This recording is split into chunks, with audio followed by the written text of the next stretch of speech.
तो अगली खबर है स्मृति मंदाना के शादी से जुड़ी, जहां पे उनके पिता श्रीनिवास मंदाना ने शादी वाले दिन पर सुबह के वक्त चेस्ट पेन की कंप्लेंट करी अपने घर वालों से, जिसके बाद घर वालों ने सबसे ज्यादा जरूरी उन्हें अस्पताल ले जाना समझा। अस्पताल ले जाने के बाद उन्हें पता चला कि उनके कार्डियक एंजाइम्स एलिवेटेड है और उनका ब्लड प्रेशर भी हाई है, मतलब कि दिल की चिंता वाली बात है। जैसे ही ये बात स्मृति तक पहुंची, उन्होंने साफ सीधे शब्दों में कह दिया कि जब तक पापा ठीक नहीं हो जाते तब तक शादी नहीं होगी, मतलब ये शादी पोस्टपोन की जाती है इंडेफिनिट पीरियड के लिए। जैसे ही उनके पिताजी ठीक होते हैं, इस बारे में जो भी अपडेट्स होगी हम आपको प्रोवाइड कर देंगे। पर ये हमें साफ सीधे शब्दों में दिखाता है एक वर्ल्ड चैंपियन प्लेयर के लिए फैमिली की वैल्यू कितनी ज्यादा है, और इस चीज से हमें सीख लेनी चाहिए और हमारे परिवार की भी हमें इज्जत और कदर करनी चाहिए। तो अगली खबर आ रही है गौतम गंभीर की तरफ से, जहां पे उन्होंने टेस्ट क्रिकेट में से as head coach step down कर लिया, क्योंकि उनके हिसाब से इंडिया का बैड परफॉर्मेंस का जो भी जिम्मेदारी है वो उनके ऊपर ही फॉल करता है, और वही जिम्मेदार है इंडिया के बैड परफॉर्मेंस के पीछे। और इस बात से मैं भी और आप भी दोनों ही अग्री करेंगे कि एक हेड कोच का काम ही होता है भाई कि अब अपनी टीम की परफॉर्मेंस बाहर निकालो, है ना। और इस चीज में वो फेल हो गए, इसलिए वो रिटायर कर रहे क्रिकेट से, ठीक है। ये न्यूज आई है और आप देख सकते हो कि ये फेक न्यूज है गाइस, ठीक है। हमने आपको नाम भी दिखा दिया, हमने आपको सोर्सेज दिखा दिए। तो इस चीज से आपको सीख क्या मिलती है कि अगली बार से जब भी आप न्यूज देखो गाइस, तो देख लो कि वो आ कहां से रही है, उसे भेज कौन रहा है, उसे लिख कौन रहा है, क्या ऑफिशियल अकाउंट तो है कि नहीं है। इस पर कितने ही ब्लॉग्स बन गए, कितने ही पोस्ट बन गए, न्यूज वाले कवर कर रहे हैं, भाई देख तो लो वो पोस्ट करा किसने है। तो अगली खबर है श्रेयस अय्यर की तरफ से, जहां पे गाइस अगर तुम्हें याद हो तो वो ऑस्ट्रेलिया के खिलाफ थर्ड ओडीआई में 25 अक्टूबर को एक डाइविंग कैच लेते वक्त अपने शरीर के लेफ्ट साइड पे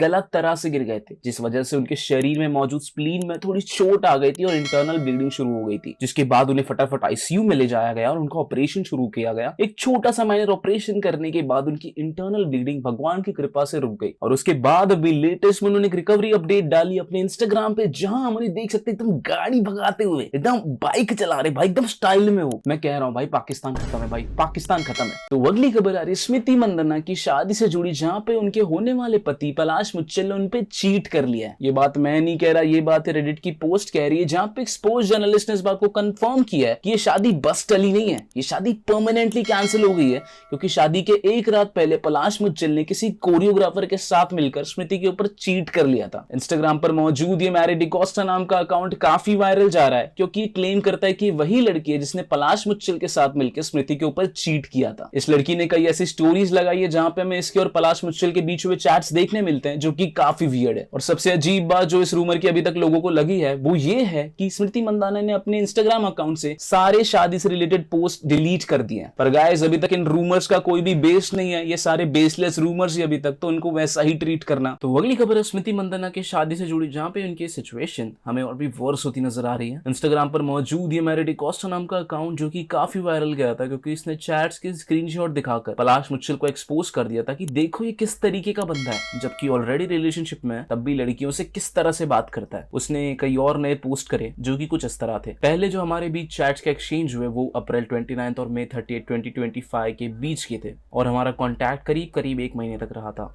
उसके बाद मैं कभी उससे नहीं मिली, ना ही मेरा किसी भी तरीके का इन्वॉल्वमेंट रहा उसके साथ। कई लोग मुझसे पूछ रहे कि अब इस बारे में क्यों बात करनी है। सच्चाई तो यह है कि मैंने उसे जुलाई में एक्सपोज कर दिया था, पर तब कोई उसे जानता ही नहीं था, तो ये बात अननोटिस चली गई। और सच कहूं तो मुझे में इतने गट्स भी नहीं थे कि मैं दोबारा आके इस बारे में बात करूं, जब तक ये कोरियोग्राफर वाली सिचुएशन बाहर नहीं आ गई। तब मुझे लगा कि शायद ये सही वक्त है कि मैं अपना साइड भी शेयर करूं लोगों के साथ। कई लोगों को कई चीजों के बारे में बहुत सी कंफ्यूजन है, जो कि मैं क्लैरिफाई करना चाहती हूँ। मैं वो कोरियोग्राफर नहीं हूँ, मैं वो इंसान नहीं हूं जिसके साथ मिलकर पलाश मुच्छल ने स्मृति के ऊपर चीट किया था, और मैं नहीं चाहती कि लोग मेरे बारे में गलत गलत चीजें अज्यूम करें। मैं ये भी कहना चाहती हूँ कि मैं क्रिकेट को फॉलो करती हूँ और मैं स्मृति मंदाना को बहुत पसंद करती हूँ। मैं कभी भी ऐसी औरत को नुकसान नहीं पहुंचाना चाहूंगी, जिस वजह से मैं चीजों को लेकर इतनी ट्रांसपेरेंट हूँ। मैं सच कहूं तो मैंने ऐसा बैकलैश एक्सपेक्ट ही नहीं करा था। मुझे अपना अकाउंट प्राइवेट करना पड़ा, क्योंकि ऑनेस्टली मैं इतना हेट हैंडल ही नहीं कर पा रही, और मुझे लगा भी नहीं था कि मुझे इन चीजों से होकर गुजरना पड़ेगा। और बस कुछ ही लोग हैं जो इतने नेगेटिव हो रहे हैं, शायद इसलिए क्योंकि उन्हें पता ही नहीं कि सच्चाई है क्या। और जिन्होंने मुझे सपोर्ट किया, आपका बहुत बहुत शुक्रिया, आप लोग ट्रूली अमेजिंग हो। मैं हर मीडिया चैनल्स और पेजेस से रिक्वेस्ट करना चाहती हूँ कि प्लीज